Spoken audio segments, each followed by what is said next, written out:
हरे कृष्णा दोस्तों, कैसे हैं आप लोग। अभी कल की बात है, मेरे घर मेरी एक दोस्त मिलने आई। उसकी छोटी बहन की अभी नई नई शादी हुई है हाल ही में। उसके ससुराल वालों ने ढेर सारी ज्वेलरी चढ़ाई। फिर जब वो गई थी शादी के बाद, तो उसके हस्बैंड ने उसे काफ़ी चीज़ें गिफ्ट की थी।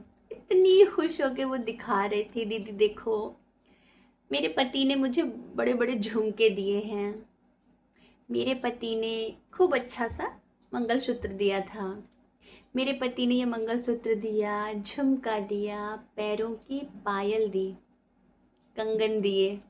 बहुत खुश थी, बहुत खुश। वैसे भी लड़कियों को सजना संवरना पसंद होता है। इतनी सारी ज्वेलरी पाके वो फूल ही नहीं समा रही थी। जनरली सबका यही हाल होता है, शादी के टाइम में बहुत सारी ज्वेलरी सबको मिलती ही, हम लोग के यहाँ चढ़ाया भी जाता है। अचानक मेरा ध्यान आया, देखो हमारी प्रोग्रामिंग ऐसी हुई रहती है ना कि हम खुश तो होते हैं, अच्छी बात है, हमें जो मिला है, जो रिश्ते मिले हैं, पति हैं, पत्नी हैं, बच्चे हैं, माँ बाप, उसमें खुश रहना चाहिए, उनके साथ बहुत खुश रहना चाहिए, निश्चित तौर पर बहुत खुश रहना चाहिए। लेकिन परम पिता परमेश्वर जिन्होंने हमें ये शरीर दिया है, क्षण भर में हमारा शरीर ये चला जाता है ना, पर जब तक ये शरीर हमारे पास है, क्या हम इसके बारे में सोचते हैं? बहुत कम लोग हैं जो ये चीज़ सोच पाते हैं। नहीं तो हम उसी भौतिक जीवन में ही उलझ के रह जाते हैं। खाना बनाया, खा लिया, जॉब पे गए, लोगों से मिले, बातचीत किए, कुछ उनकी सुनी, कुछ अपनी बताए, हमारा दिन ख़त्म। थोड़ा सो लिए, थोड़ा पढ़ाई कर लिए, दिन ख़त्म। स्टूडेंट है तो उसका दिन ख़त्म पढ़ पढ़ के। जॉब कर रहे हैं, दिन भर की टेंशन, काम वाम निपटा के दिन ख़त्म। सबकी अपनी अपनी लाइफ है। जरा सोचिए, जिसने हमें ये कान दिया, जिस परम पिता परमेश्वर ने हमें कान दिया, क्या हमने कभी उसका शुक्रिया किया? हम कभी खुश हुए कि हमारा कोई परम पिता है, उन्होंने हमें ये सुंदर सुंदर कान दिए हैं। न सिर्फ सुंदर कान की बाली, सुंदर सुंदर कान दिए हैं, सुंदर शरीर दिया है,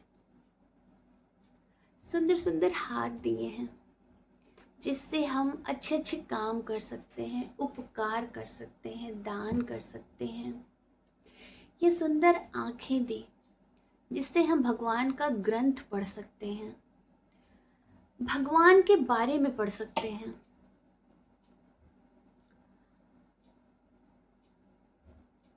शायद हम भूल जाते हैं, हमें भूलना नहीं है।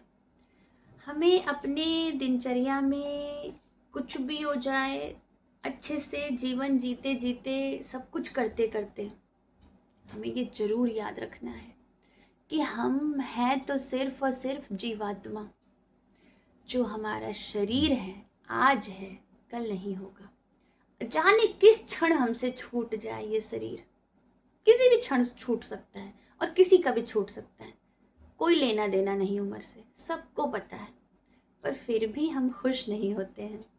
अगर हम इस दृष्टिकोण से सोचेंगे ना, तो लगेगा जरा सा समय हमारे पास बचा है, आइए इस समय को सदुपयोग करते हैं, प्रभु के बारे में पढ़ते हैं। भगवान ने आंखें दी हैं भगवान के बारे में पढ़ने के लिए, कान दिया है भगवान की कथा सुनने के लिए, मुंह दिया है, सुंदर सुंदर होंठ दिए हैं भगवान का भजन गाने के लिए, भगवान की कथा कहने के लिए। हरे कृष्णा, जय श्री राधे। विचार अवश्य करिएगा।